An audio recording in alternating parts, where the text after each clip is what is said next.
Three, two, one. Good afternoon, ladies and gentlemen. I'm Richard Morchoe, and this is the Long Hill Report. Today we are very fortunate to have Mary Duane, past president of the Worcester County Beekeepers Association and an ardent and expert beekeeper, to speak with us about beekeeping today. And we're going to ask Mary to give us a little introduction to herself, how she got into beekeeping, what she loves about it. And Mary?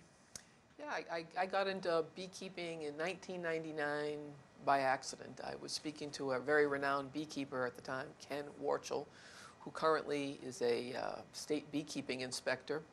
We were just having a conversation, and I said, "Oh, what are you doing for the summer?" He told me he was a state beekeeping inspector. And I made the comment, "Oh, that would be pretty interesting." So he said, "Well, why don't you take the beekeeping course that we offer here in Worcester County?" And we have a fine beekeeping course in Worcester County. So I said, "That sounds like it'd be interesting." So I walked in thinking I would probably see maybe 10 or 15 crazy people, because beekeepers would be crazy in my mind. And I walk in and I see 70 people in there taking this class. And from the very first class to the end of the 8th session of the class, I was hooked. Every night I couldn't wait to go back for more information. Bees do what? Bees make wax. Bees do this. Bees. I was fascinated by all the different things that bees could do. And I was also thinking of all the sting factor, because I know there's a sting factor with honeybees stinging you. So I took that all into consideration, and I said very cautiously, okay, I'll take the course again the following year. But lo and behold, my friend Ken Worcester comes to my house one day and says, "I have 2 beehives in the back of my truck. Let's set them up, and we're going to make you a full-time beekeeper." So in 1999 was my beginning, and I don't regret it for a second. It's been fascinating, and I recommend to all your viewers that they consider going into beekeeping, and if not, be a bee advocate, because as you'll see, the real value to human beings for beekeeping, definitely it's the yummy honey, but by far more than that is the pollination services that honeybees provide to mankind. They work in coordination with human beings. We might mention, before we go any further, she mentioned the beekeeping school. Do you want to speak a little? Might be getting ahead of ourselves here, but do you want to speak? Because that's coming up. Sure, yeah. The Worcester County Beekeepers, which is the oldest county beekeeping organization in the United States, we're very proud of that, runs an 8-week beekeeping course, and they offer it only once per calendar year. And it begins the first Thursday in March. So we're coming up on that very shortly. And it will go for the 8 consecutive Thursdays. And it takes place at Grafton High School in the evening from 7 p.m. to 9:30. And we do charge a fee of $35 for the whole 8-week course. So we're not doing it for a moneymaker. We're doing it just to get people to be educated, to be on board, to see the value of honeybees. And then from these people who take the course, we hope that we'll get people who will actually want to keep bees, but more importantly, be bee-friendly. So yeah, that's coming up in March. Now, I believe our website is going to be flashed on the screen. So if you're interested in the school, click on go to the website. And you'll WorcesterCountyBeekeepers.com. And there's a link for our bee school. And yeah, there'll be a link for the bee school. And we're signing people up. We have over 150 people already signed up for this year's bee course, but we have plenty of room. Okay, that's. Thank you for the chance to give a plug for this wonderful activity. It is a wonderful activity, and it's a chance to learn something of true value, even if you do not become a beekeeper. Now, Mary. But Mary knows a lot of midget bees. So she brought a small beehive. No, actually, that's a small beehive. It's not the real thing. I guess it could be for it, but it's not the real beehive. It's just a small thing. And she can explain what a beehive is with... As I said to you, the beautiful part to honeybees, you can manage them in boxes. and you can keep them in your yard, or someone can call you up and say, I need it, an orchard nearby needs it. We can literally strap a setup and take it to your orchard or wherever you want to move them. So that's the real value for mankind, that we can actually move the honeybees around from point A to point B. Or I, as a little hobbyist beekeeper, I leave them in my yard in these boxes. And it's typically 2 boxes, 2 big boxes on the bottom. And they live in those boxes, coming and going all day long to all the beautiful flowers that you'd have in your neighborhood. And they bring back all the sugary stuff from the flowers. And they make honey. And they're just so darn good at making honey, they usually make a surplus. And then we have additional boxes on the very top up here that they store the surplus honey in. And I, as the beekeeper, realize, oh, they have a surplus. And I'll take the surplus and use the yummy, yummy honey for myself and for friends. It's yummy. Yeah, well, you know, I sold some up at the Worcester, not at the farmer's market in Amherst, and I'd sample it to people.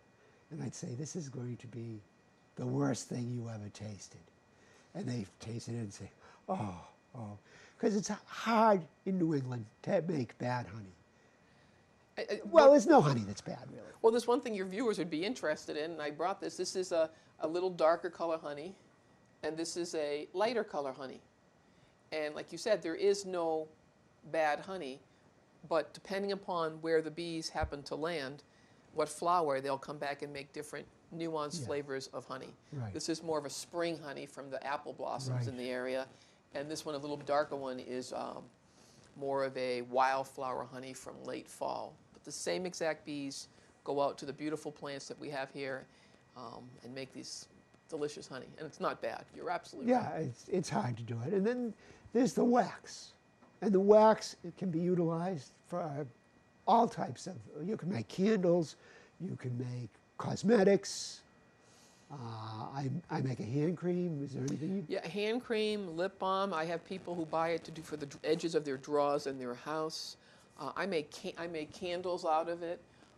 It just smells so terrific. Edges of saws for the blades to go along the way. A lot of Polish people use it for pasenka, an egg wax design type thing. Shoe polish, probably one of the more underutilized elements of the hive, but terrific. Do you polish those shoes with it? No, I don't polish these shoes with it, but no. You know, polishing has gone way. Not many people polish. Yeah, that's true too. But it's not all heaven on earth in beekeeping, because we have quite a number of challenges. And if you want to speak. Oh, sure. When I got into beekeeping in 1999, it was a different world than it is now in 2019. A little creature called the varroa mite has built up in our area, around the whole country, around the whole world. And it's like a tick to a human being, causes us problems. This varroa mite goes into the hive, and it preys upon the developing bees. So a hive, if you don't, as a beekeeper, you need to go in, see if your hive is healthy, and if the mite level is too high, you need to make adjustments to take care of that. These are things that we talk about in the bee course. So it's not as simple as it was in the 80s, I'm told. You put a hive in the yard in the 1985 and earlier. You put the hive in the yard, you come back in a couple weeks, you take your honey, put the honey boxes back when they're empty, fill them up again. It's not that easy anymore. There's a management. If you do that, put the hives out and leave them alone, they will die because of these mites, which is way too bad, but that's the way it is. It's a challenge now. It's a challenge to be a beekeeper. How about the pesticide? I think it's probably the glyphosate, which is then the Roundup. What is that doing to bees? Yeah, we always say the mites are the number one in the hive. Number two, pesticides in general. The glyphosates plus neonicotinoids are out there and the bees fly on flowers, and someone has sprayed the flowers with this pesticide chemical. They get their nectar. They also bring the pesticide back to the hive, and it makes them sick. It makes them sick, and they have tested and so forth, and it just shortens the lifespan of a honeybee. And as a beekeeper, we'd love to see people using more natural approaches to weeds and such. Do you think we should outlaw Roundup? Is it that? You know, that's a tough call. We're the beekeepers in Worcester County and across the state of Massachusetts. We have some legislation we're trying to get through to limit the use of pesticides to trained, licensed applicators. Because there probably is a time and a place to use these chemicals to increase the to decrease the weeds. But your average person, I'm guessing, a lot of people will say, won't even read the label, just spray it on the ground, and they might use it at the wrong time, higher quantities. So I guess in a perfect world, eliminate all pesticides, but we're not in a perfect world with our food supply and such, that pesticides, I think, probably have a time and a place with a trained, licensed person who will use it appropriately. And that's what we're trying to get through the Massachusetts legislature. Well, there's probably a need for that. I mean, remember going into a chain store that I guess I don't want to get sued here, so Exactly. Won't mention names. I won't mention names, but it's a farm-friendly or supposedly type place, and seeing a sign, glyphosate, so that anybody, basically they're saying anybody could use it. And that was probably... You can go out and buy those things, and you can read the label. The label might say apply such amount, and you're like, well, 1 cup is good, but I bet you 2 cups is better, and you can go to town and put it out when you shouldn't put it out. And yeah, I agree with you. And you can go to different chain stores to buy flowers, and sometimes they pre-treat the seeds with neonicotinoids and chemicals. There's no problem, but yet they pre-treat them. I would rather say, I'm not going to treat until there is a problem. Yeah. Oh, well, you got to... It's a tough world out there for these bees. The mites, the pesticides, and plus the foraging. A lot of people aren't having as many vegetables, plants and vegetables and gardens as they used to. There's a lot more pavement out there nowadays. There is. Well, living way out where I live, it's not that much over. Do you live in the city? I live in the outskirts of Worcester. Outskirts of Worcester, which is always encroaching. Exactly. Yeah. I see less and less, beautiful wildflowers and things along the way, and those are the kind of things that all pollinators, I'm biased towards honeybees, but all pollinators out there, the bumblebees, we're seeing they're in decline in our environment. And that is a big problem, because they take up a lot of, what do they pollinate tomatoes. They pollinate just everything. In fact, they are better pollinators than a honeybee. I know. They are better at pollinators than honeybees, but the fact is that a honeybee, 60,000 honeybees can be in a beehive. Right. 60,000 honeybees can outproduce 10 bumblebees. Yeah. But if you took 10 honeybees and 10 bumblebees, the bumblebees win as far as going out and pollinating. Well, the bumblebees will go to flowers that the honeybee won't. Some certain ones. Yeah. And the honeybee will go to ones that... You're absolutely right. There is some crossover. Honeybees will all of them go for buckwheat. I know that. Oh yeah, I believe so.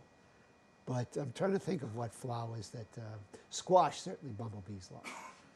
Yes, they're very good. And blueberries, they're very good. They're very good blueberries, on blueberries. Extremely important. And they're very good on tomatoes, the bumblebees. In fact, a lot of places that grow tomatoes indoors in greenhouses, they will buy bumblebees, and they'll let them go through the greenhouses. Why not? That sounds like a great idea.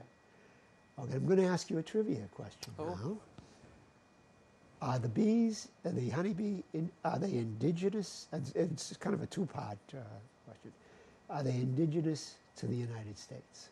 No, actually, honeybees are not indigenous to the United States. The settlers brought them over with them, the pilgrims on the ships, to the United States. But they have, I believe, found some types of fossil records or some type of bee out in the West. But no, there's pure records of the settlers bringing them over, and I can only imagine putting a honeybee hive on a ship and trucking it across the Atlantic Ocean for 3 months. Yeah, that could have been will they make it? Will we make it? They used to pack them in ice. Oh, well, They would pack them in ice, but occasionally the bumblebee, because they slow down when the honeybees slow down. But there's stories of the sailors ditching them over the boat because they got too active.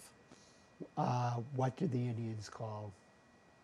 Oh, this one I do know. Okay. White man's flies. Very good. Very yes, good. I did know that one. Yeah, well, mostly only a beekeeper would know that. Yes, Ah, yes, absolutely. That was a close one. There you go. I read the wonderful book by Tammy Horn called Bees in America, talking all about that phenomenon of bringing the bees over. I didn't. Now that was one I did. How they got them over here in the ice, I didn't know Oh, that. I can't imagine doing that. And I thought, how do they get on those ships? You know, because how long was the trip? I'm here in 3 months 3 or months. more. Nowadays, we just put packages of bees in a cargo of a plane and have them over here in Yeah. 5-6 hours. Yeah. So, this summer, I mean, how did you do last summer? How was it as a year? Last summer was actually one of the better summers. If a hive is doing well, typically, depending upon where you are, it's location, location, location, I aim for about 100 pounds of honey per hive. And yeah, I got about 100 pounds per hive. So judging it based on honey production, last year with the rain, the sun, and the environmental conditions, it was quite a good one. It was better in the spring than the fall. The honey production slowed down a little bit early last fall, but that's a product of not enough rain or not enough sunshine. Well, it's always, if you have a lot of rain, means you probably don't have enough sunshine. If you Exactly. have too much, if you have a lot of sun, you might not have a lot of rain. I felt like it was a monsoon last summer because we had a lot of rain. We did. We really did. Yeah. So it was good. Last year was enough rain to get the job done for all the flowers out there. But you can't guarantee that you're going to have it. 3 years ago, it was a pretty poor honey production. It was just a very, very dry summer. Whenever you see the bans on waters in towns, I get worried about the honeybees getting enough floral source. Oh boy. Okay. Well, our fingers are crossed for this summer. I mean, I would love a hot summer after last year, but I want adequate rain. But they're never happy, those beekeepers. No, we're always honey hunting. But I just like having the bees in the boxes in my yard. I don't care if they bring me a drop of honey, because honey is a sticky business, processing and getting it out of the hives and in. It is. I would just leave the bees in the yard and let them come and go and just be a bee steward. Plant the flowers, watch them out there. I'm happy with that. Are you a big gardener as well? An average gardener. Average but gardener. I'm going to get more and more into it, because the beekeeping can take you places into different directions that you would never think of. I got into beekeeping, and therefore I got better into knowing my floral sources. So I've been a better gardener because of that. That is true.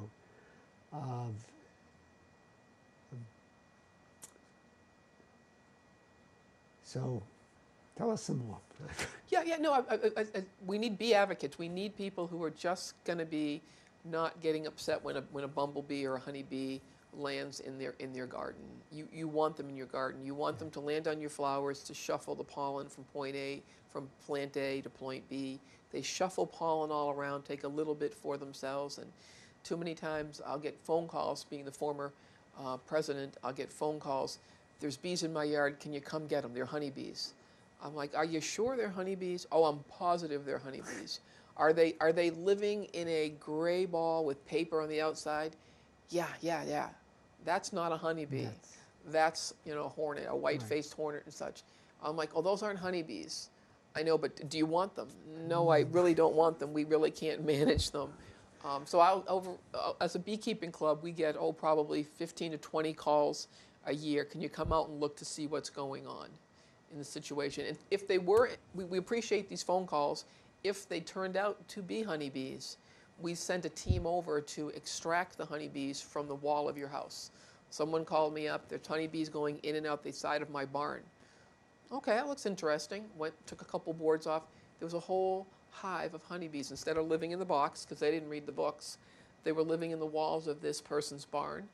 And we, as beekeepers with the club, we can go and cut out their sheets of wax, take them and put them into a box, and we can manage them. So we will get those calls, and we have to filter through, because I don't want to take a bunch of yellow jackets or hornets. No, not at all good. One thing that you might talk about, I don't know if you ever have done apitherapy or anything like that. That's an interesting area. I personally believe in it. Apitherapy is using honeybee honeybees themselves and their products to help you. The simplest type of apitherapy is if I'm home in my kitchen and I get a burn on my hand, I immediately go to my honey and I put it all over the burn, natural honey all over the burn or whatever, and put a bandage on top.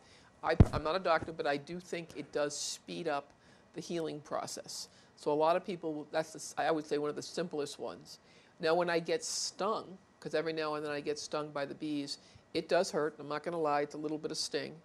But I'll be honest, for me personally, the next day, it just feels like it's real loose and real clean. It's some people will literally sting themselves or have others sting them to try to heighten the immune system along the way.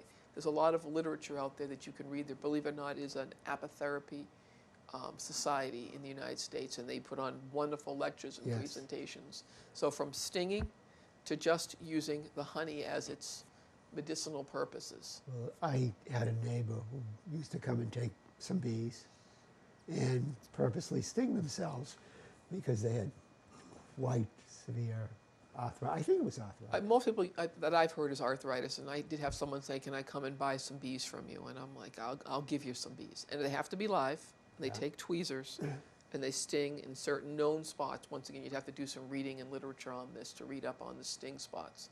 But your knuckles of your hands for arthritis. Do you remember George Gershman? I do, and long-time beekeeper. You know what he said to me once? No. Most beekeepers get stung every few months, and he said, if you get stung every few months, you'll live forever. He lived. He died at 100, which is not too bad. No, and he May was we very all healthy. last that long. Yeah, And be a beekeeper went into the bargain.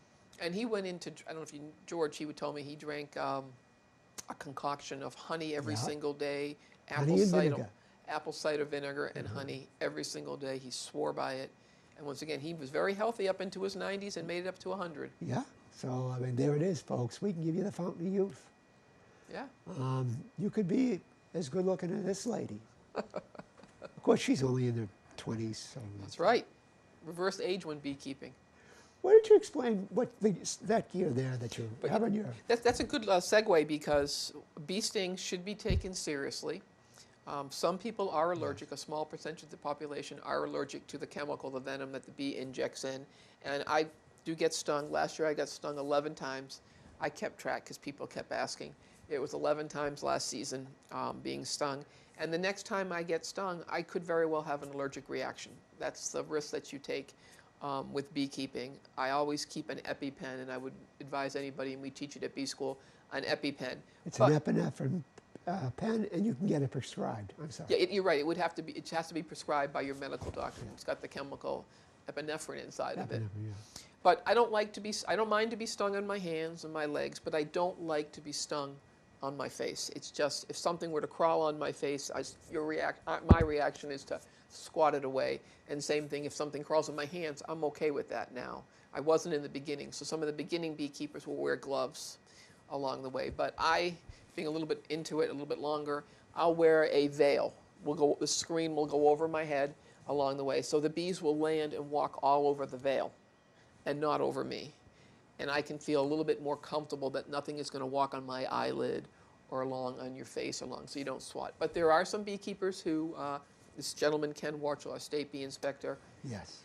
no need for a veil. A bee could walk through his head, walk up his nose, and I've seen it, and he just takes it as second nature. But I tend to, most people, we advise them, especially in the wintertime, to put a veil on if you're going to look at the bees, because they're going to be flying around, and I don't think they mean to sting you.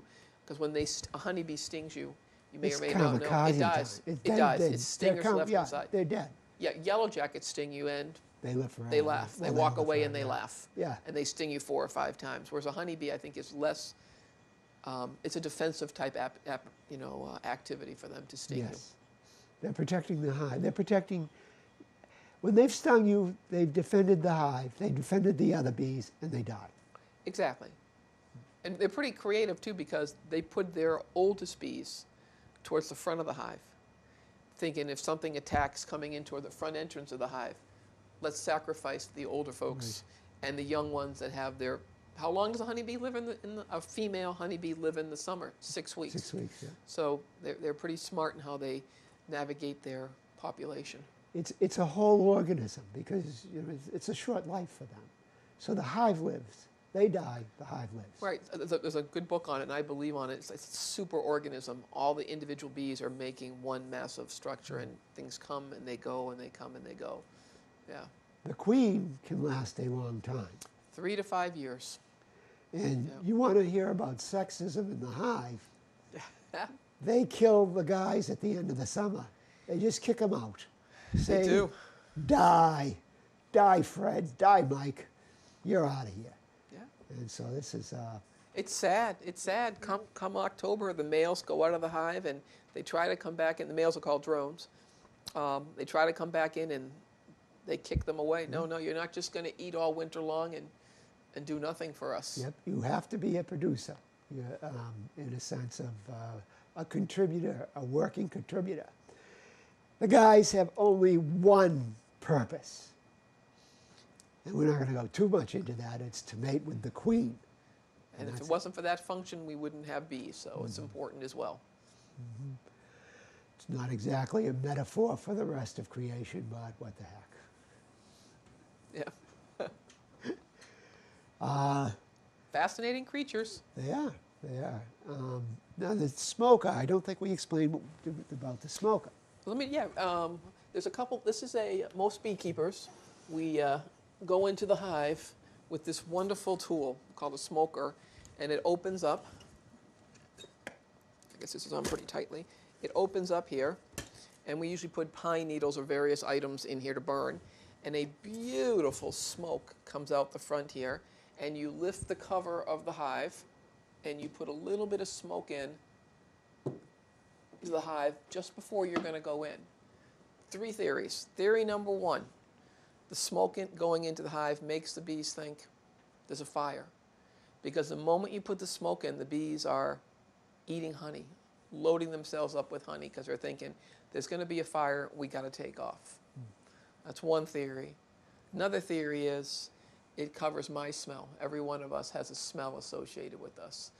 And that covers the human smell, or a bear or skunk or something would cover the smell along the way here. So that's another theory. That's the one I tend to think is pretty valid. We'll let your membership know a real smell that honeybees hate. Do you know that? The smell that honeybees hate. It's a smell of alarm in a hive. Oh, smell of what? It's the alarm smell. If the bees think that there's going to be a problem, they send out a smell throughout the hive to say to all their fellow bees, we got problems, we got problems, we got problems. It's an alarm smell. That smell smells just like a banana. Just like a banana. Wow. Yeah, so not that I'd say you would do this, but if you were going to have some fun and a friend were to come over, you feed them a banana, you chat, you go out to look in the hive, they're going to be all over your friend's hand because the banana smell is similar to the smell that bees give to each other to say, we got a problem.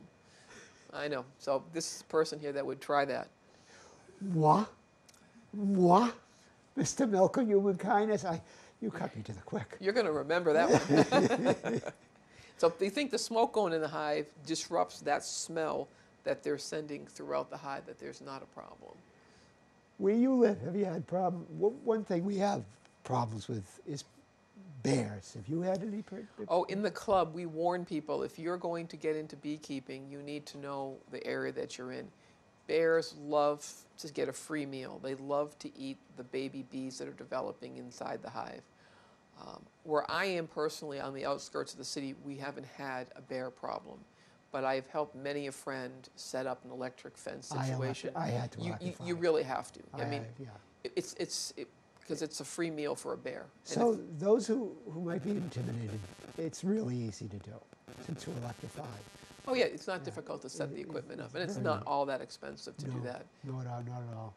The wire is cheap. Poles, you can set up poles and everything to wrap the wire on. I've done it myself. I've helped friends. Yeah, it's easy. In fact, occasionally we'll get calls. A bear's attacked my hive, so we go out the next day, and the hive is all over the ground, spread out. Those bees aren't happy with you when you have to try to rearrange them, put them back in position, and then you always say to the person, you need to get the bear fence up today. Yes. Because the bear will come back tonight. and they usually come back the second day and finish off the job. Exactly, yeah. Um, It'd Yeah. be yummy in there. It is. It real. Why do you think we keep? You know, bear's going on. Why wouldn't the bear like it too? They're eating the honey, but they're also going for the pollen. That is pollen in here, and once again, the little baby bees look like grubs, little white grubs, and they're evidently very tasty for honeybees. Well, Mary, it's a half hour is up, and I think you have informed the populace wisely and kindly about why you should be a beekeeper. And I hope people will take advantage of the Worcester County Beekeepers Association School and sign up, or at least become a friend of the bees, because they're your Plant friends. flowers, yeah. They're your friends. Thank you very much, Mary. Thank you for having me. This has been the Long Hill Report.